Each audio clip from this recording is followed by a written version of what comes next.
Welcome to WCrypto. Hello, my friends. Welcome back to WCrypto.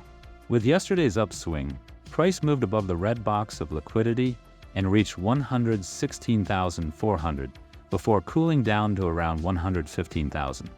At the same time, the Fear and Greed Index jumped to 57, showing a shift into the greed zone compared with yesterday and last week's neutral reading. The last time we saw these levels was during the move from 112,000 to 117,100 on Friday, August 22nd, when Powell signaled a dovish stance and hinted at easing rates for the upcoming FOMC meeting scheduled for next week. Before that, this price area acted as strong support in mid to late July, and again served as a springboard in August, leading to new all-time highs. If price consolidates between the yellow line at 115,700 and the red line at 116,300 until next week's FOMC meeting, and then attempts higher levels around 120,000, that would be a healthy setup. For now, we continue to monitor the charts, especially with the low volume weekend ahead.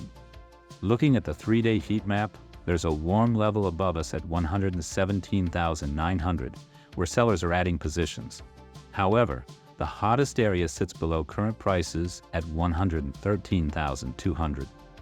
We could revisit this lower pocket before attempting higher levels next week when potential rate easing is on the table, especially if large players engage in their usual weekend volatility games.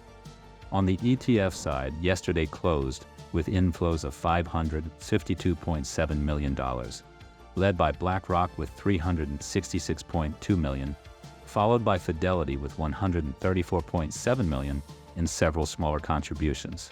These steady inflows remain a key element of the demand picture. I will continue updating you daily. Join the free Discord for real-time trading thoughts. If you found value in this video, click the like button, subscribe, and turn on the notification bell to stay updated.